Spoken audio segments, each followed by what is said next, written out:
Hello guys, তোমরা কেমন আছো? আশা করি ভালোই আছো। আমরা তো জানতে এসো বেশি ভালো নাই। আজকে কিন্তু ওই যে আমরা 13 দিনে কাজ গেল, 14 দিনের দিনও আমরা ওই যে মানে কীর্তন মানে 13 দিনের দিনে দিতে পারি না, দিন খারাপ বৃষ্টি, ওই জন্য আমরা কীর্তন কিন্তু আজকে 14 দিনের দিনও আমরা ওই যে দিন মানে 14 দিনের দিনে এই যে আজকে আমরা কীর্তন ঘরে কীর্তন দিতে লাগে। কীর্তন না দিলে মানে শুদ্ধ হয় না। ওইটা লাগে ওই যে দেখো আমরা কীর্তন কিন্তু আরম্ভ হয়ে যেতেছে। তারপরেও দেখো আরও মানে অনেকগুলি কাজ আছে আমরা এনে মানে আমার ঘুষ পাইছে ত্রিপাত ঘুষ। এখন ত্রিপাত ঘুষটা কাটাইতে গেলেও আবার মানে অনেক পয়সা যাইব। ব্রাহ্মণে কইছে 17-18 হাজার টাকা মোটামুটি যাওয়া লাগে আগে। ত্রিপাত ঘুষ কাটাইতে গেলে 3-4টা ব্রাহ্মণ লাগে, কিন্তু আমি শর্টকাটে কাটাই। আমরা ব্রাহ্মণে কইছে আচ্ছা আমি তোমার শর্টকাটে অল্প কাটাই দিব, মানে পয়সা করি টানাটানি ওই জন্য।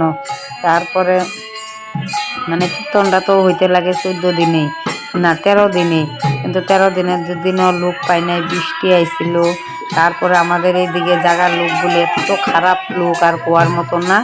মানে মা ওই দিন আমি একবার বললামই, আজকে আমি আবার নতুন করে বলতেছি, মা ওই দিনকা 12টা 43-এ মারা গেছে। হ্যাঁ, তারপরের দিন 2:30টার সময় মানে এই নিয়ে যাওয়া হয়েছে। তাও কী করলাম, অ্যাম্বুলেন্স দিয়ে নিয়ে যাওয়া হয়েছে আমাদের এই গ্রামের মানুষ আয়া। আর এই জায়গার মানুষ এত খেসরা মানুষ আর কোয়ার মতো না। মানে আর কি বলবো, মানুষের মন এত নিষ্ঠুর। বয়স্কর মানুষ দেখো, আমার উপরে গার্জেন নাই একটা, ওই মানে ওরা সুযোগ নিছে।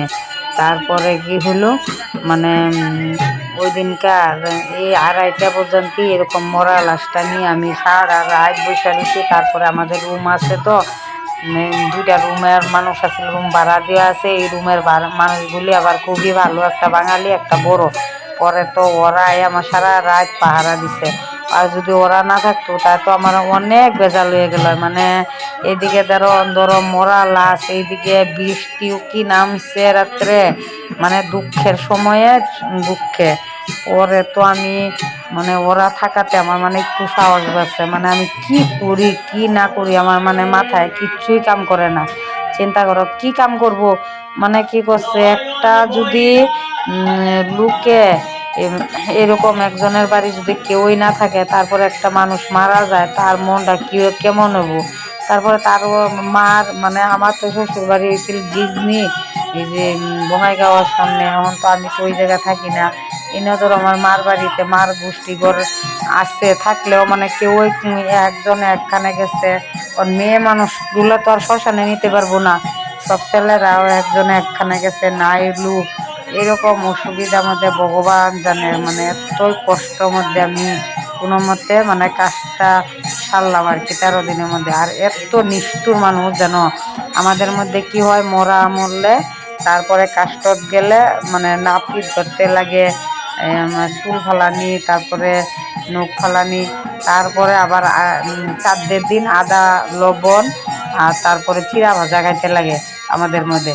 কিন্তু এরা লোকগুলি এত মানুষ খারাপ, মানে আর কোয়ার মতো কি কমু। মানে এই জায়গাটার এই পরিস্থিতিকে মানে নতুন নতুন সব বাড়ি বানছে, সব নতুন নতুন জায়গার পরিস্থিতির লেগে এই অবস্থা। তারপরে তো আদা লবণ চিরাটাও নিতে হয় না, খালি আমরা গ্রামের থেকে লোকগুলি আইসে আর আমরা নিজে আত্মীয় স্বজন কাকারা আইসে দিদিরা আইসে ওই ওরাই মানে এইরকমই পাপিষ্টি মানুষ করে। এই যে দেখো তোমরা যে দেখতেছো কীর্তনটা গাইতেছে, ওইটা আমরা থেকে আরো 1.5 কিলোমিটার ভিতরের থেকে আমি ডাক দিয়ে আনছি, কিন্তু আমার সামনে থাকা মানুষগুলিরে আমি পাইলাম না। আজকে আমি দূরের মানুষ আইনে আমার কীর্তন দেওয়া লাগে, তাইলে কি ভরসায় তোমরা এই জায়গাটার মধ্যে থাকতে পারো। আমার তো মানে ভয়ই লাগতেছে, বুঝছো না নাই, আমার ভয়ই লাগতেছে। তোমরা যদি এই ভিডিওটা যে যত পারো অল্প শেয়ার করে দিও, অল্প কমেন্ট করবা কিভাবে কি হয়। মানে আমার থাকতেই ভয় লাগে যে জায়গাটার জন্য, জানো এত মানে ডেঞ্জারের জায়গা এটা। কুয়ার মতো না, বাঙালি সমাজই, কিন্তু বড় আসামিসরাও ওবিসি দিয়ে গেছে, কিন্তু বাঙালিরা এরকম খেসরা জানো, একটা ওবিসিটা না দিত কমসে কম ঘরে তো আয়া কথা টথা কইতো, এইটাও তো একটা কথা আছিল জানো। মানে কুয়ার মতো নাই। এই যে দেখতেছো কীর্তনটা খুব সুন্দর করে কীর্তন হইতেছে। তোমরা যদি কারো লাগে তোমরা এই মানে কীর্তনটা সহযোগিতা করতে পারো। খুব ভালো করে কীর্তন গাইছে, দেখো মোটামুটি 8টা থেকে কীর্তন গাইছে আর রাতে 12টা পর্যন্ত এই কীর্তনটা মোটামুটি ধরো 8জন 9জন মানুষ, কিন্তু খুব সুন্দর কীর্তন, তোমরা শুনলেও মানে করতে পারবো। আর কোনো কীর্তন বললে তো এনো সাদা খাইবো, এনো বিড়ি খাইবো, এনো সুপারি খাইবো আর লেকচার, মানে খুবই ভালো লাগছে। এইটুকুই রাখলাম, টাটা, মানে আর কি ঘুমু আর কর্ম কোনো।